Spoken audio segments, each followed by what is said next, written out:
Setiap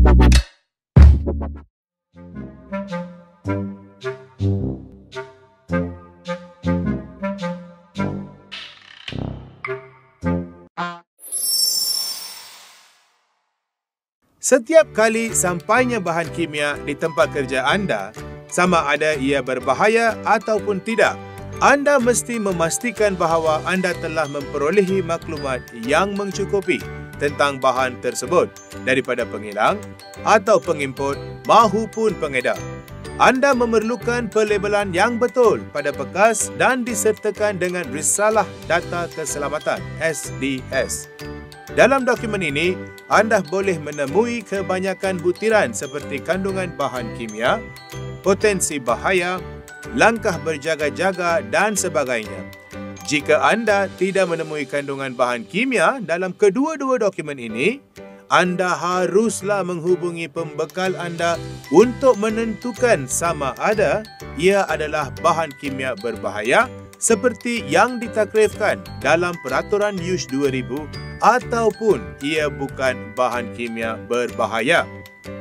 Jika bahan kimia itu tidak berbahaya, maka anda tidak perlu mengambil sebarang tindakan kecuali arahan yang terdapat pada labelnya. Walau bagaimanapun, untuk bahan kimia berbahaya, penafsiran risiko adalah proses yang diwajibkan. Keperincian penafsiran risiko bergantung kepada risiko yang berkaitan.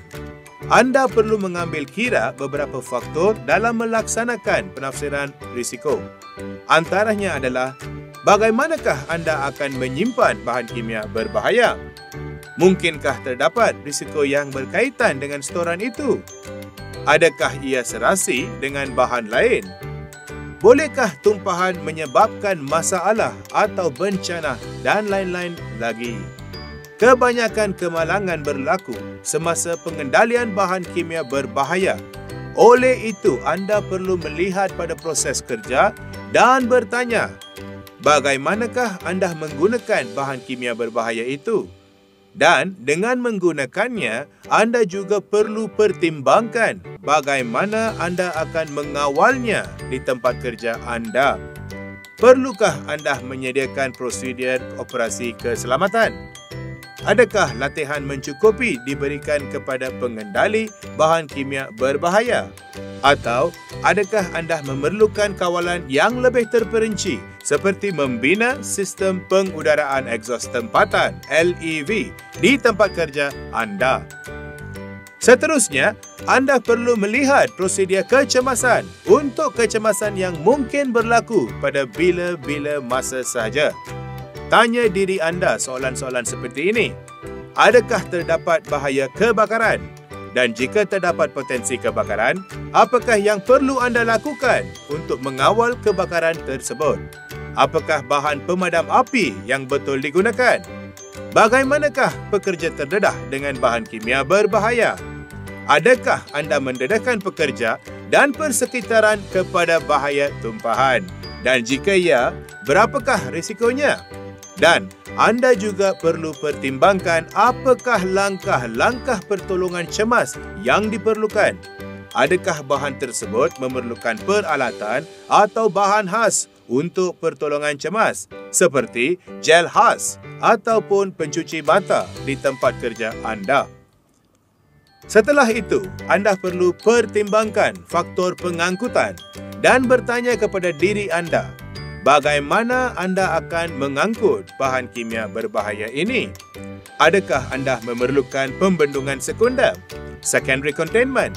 Dan bagaimana anda mengawal atau menghindari tumpahan bahan kimia berbahaya semasa pengangkutan? Seterusnya adalah aktiviti pelupusan. Bahan kimia berbahaya perlulah dilupuskan mengikut peraturan-peraturan kualiti alam sekeliling buangan terjadual 2005. Dan anda perlu tahu bagaimana anda boleh menyingkirkan bahan kimia berbahaya jika anda tidak mahu menggunakannya lagi. Bolehkah ia dibuang di saluran air monsun ataupun sistem kumbahan? Dan perlukah anda membawa kontraktor bahan buangan terjadual yang diluluskan untuk melupuskannya di tapak pelupusan? Akhirnya, mari kita kaji elemen penyimpanan rekod. Soalan yang anda patut tanya pada diri sendiri adalah, apakah jenis rekod yang anda perlu simpan? Perlukah anda menyimpan daftar ataupun risalah data keselamatan SDS atau laporan penafsiran risiko? Apakah rekod yang perlu dihantar ke Jabatan Keselamatan Kesihatan Pekerjaan JKKP dan Jabatan Alam Sekitar JAS?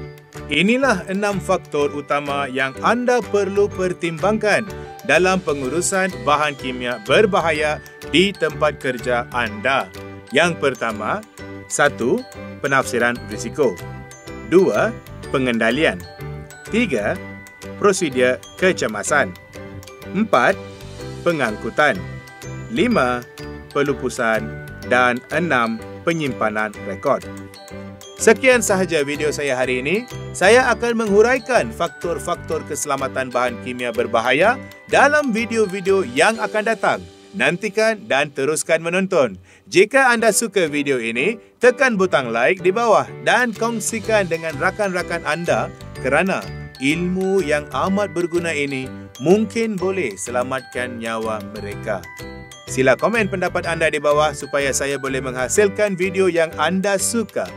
Sekian, terima kasih.